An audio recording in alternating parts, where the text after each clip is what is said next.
Just how do you guys approach the Bluff this year, maybe different from last year, in terms of fun, but realizing it's not Division I basketball?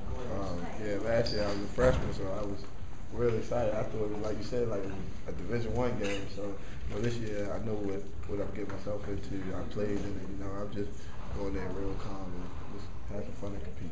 The fact that you can showcase for Memphis fans that kind of have been waiting since the Arizona game for basketball, is this one of the things you guys look forward to, that even though you're playing on different teams, they can go out there and watch what the brand of basketball you guys are going to play next year, even though it's a little bit different? Yeah, I know a lot of the fans come out, so we look forward to it because they're looking forward to it. We have a good freshman coming in. And, like you said, ever since we left Arizona, people want to see us play. But I'm just taking it one day. I like working out there, so whatever happens. Tell us about Chris Paul camp and just what you worked on there. Oh man, Chris Paul camp was great. It was a wonderful experience. He told us a lot of stuff. Working on ball screens, getting open without the ball. How do you set someone up, get the ball at positions you'll be able to score and stuff like that. So he taught me a lot. I liked it a lot. You've always had confidence. Do you get more confidence after coming out of a camp like that? Yeah. It taught me, just how to compete on every play because everyone there is really good. Probably the best player at that Division I school. Got some pros there also. So once you do well there, you walk away pretty. Who all was there with you guys? We would know. Kenny Boynton from Florida. One of the kids from VCU, I think what they said was their lead scorer. I think his last name was like Barris or something like that. Peyton Silver from Louisville.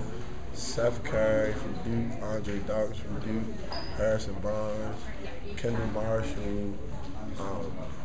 A lot of guys. I'm trying to think of all the names. How'd the invitation come about? I don't know. They come to the office. Coach told me. Coach Sebastian told me. I signed the paper. I go about it that way. When was it, and when did you get back? How long ago? I just got back 2 days ago, Monday. It was this past weekend? From Friday to Monday. Was Chris pretty familiar with the game already? Yeah, he knew who I was because I was supposed to go one other time, but I got hurt before I go. This week I was still in high school, so I couldn't go. So he knew who I was. What can you tell us about some of the advice that he gave you? He was telling me since I wanted the bigger guys, I should post smaller guys who don't want me. Don't try to blow by them all the time because they're real fast with the smaller guys. So you say, just take your time and see what you got, survey the floor on them. He was teaching me how to put guys on my hip, stuff like that, and how to defend smaller guys, give them a little space because they're faster, and stuff like that. So he gave me a lot of good advice. Joe was talking about how he looks back at last season. I think he tweeted a couple weeks ago and laughs, like it's almost like that was a different player back then. Does it feel like that you're a year older now and guys are different players, are more experienced, obviously? Yeah, just more experience. Like you said, I think we the same players, we just got better. Now we're more mature. So, yeah, I think guys got a lot better and more mature. So we are different players. And Joe says you're taking a leadership role on this team. And you talked a little bit about your evolution and your maturation when you announced you weren't going to go put your name in the draft. Yeah. So I guess this is the next logical step in your evolution. Yeah, I just want to be a leader. Last year, I think we kind of lacked that in areas, a couple of meltdowns we had. And I think that was a lot of the times why we lost games because we had no one to tell each other what to do and stuff like that. So this summer, that's what I've been doing, But I'm not a guy who likes to lead by talking. I like to lead by example. You can't lead by example unless you do things no one else is doing. I like to be early. A couple times in practice, I would be late last year and stuff like that. But now I'm trying to be early to workouts. Be the first one there, the last one to leave, no matter if it's class or study hall or meetings or how to win everyone out. Whatever it is, I'm just trying to take on that role, make everything competitive. Our pickups, whatever it is, I'm just trying to be that guy. What have the workouts been like? You guys all pretty much went through it the first time together last year.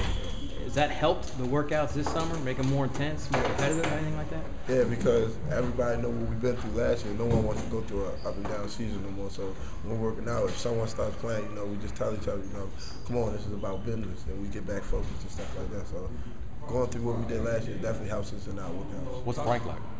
Frank's a good guy, man. He's tough when you're working out, but he's actually pretty friendly, man. He's going to get us ready for the season. He said some people have dropped. Farrakhan was saying some people have had to quit and have had to, and he'll let you. It's voluntary, but have you been one of those that said that had to stop? These guys are, the workouts are so rough. Nah, you just got to push through it. It's just a mental thing, man. It's not nothing too crazy. It's just a lot of reps, a lot of things. You know, he's doing things we never did before because we're not using weights and stuff like that. So it's different for us. You know, using a lot of your body strength and core strength like that. So it's a lot of mental thing right now. So Well, everyone gets it. you mentioned how you're trying to push guys at everything you do. How important, have you guys talked about how important this summer is for what you want to do next year? There's no coaches around, so it's all what you guys want to get done. Yeah, I tell guys all the time, you know, we got a lot of, everyone came back pretty much. And you added 2 more players. So I tell them, you know, practice is going to be a dogfight. So if you're not preparing right now, you're going to lose that fight, you know, because everyone wants to play. So you're not working on your game now, getting better, getting stronger, mentally tough. Whatever your weaknesses are, you won't get left behind. And I don't want no one to get left behind. You know, so I'm just telling guys, you know, do what you're supposed to do because when the practice, it's going to come fast. It's going to come fast. So you just got to be ready for it. And I don't want to be left behind. Any guarantees this year? No guarantees, man. Just go out there and play. I guarantee to play hard.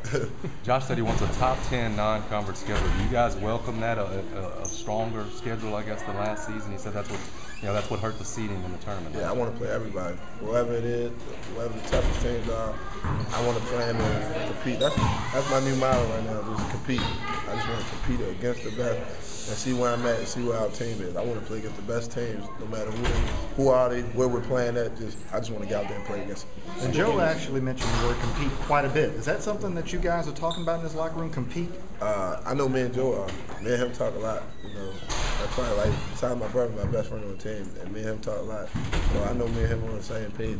Me and him just want to play as hard as we can and just compete. That's what me and him talk about. Just compete, because if you compete hard, you're gonna make some mistakes, but you know, someone's gonna respect you, and something good is gonna come out of it. So that's why we think just competing hard, man. So you're mentioning compete, Will, so who's going to win the bluff since you and Antonio are playing together and all the Tigers are spread out?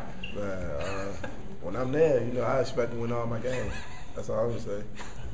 A little bit about, just really quickly about Farrakhan and Adonis, what you've seen out of those two so far, and how they'll be able to fit in with the team that you have at home. Farrell's gonna bring something to our team we much needed, especially in the low post area. He's gonna bring a sense of toughness to our team, a sense of urgency. Him coming from the Big East and playing there, you know, he brings his toughness and rugged style of play, and he's versatile though. He can step out and dribble the ball and shoot. So he's something we definitely needed, and he likes to defend. So I'm very happy we got him. And Adonis, you know, he's really versatile. He can play from sometimes the 2 to 3 to 4. You know, he's about 6'7", 6'6", and he's strong. He can defend, rebound, he can score, he gets out on the break. So both of those guys adding to our team should make us very dangerous. I like both of them.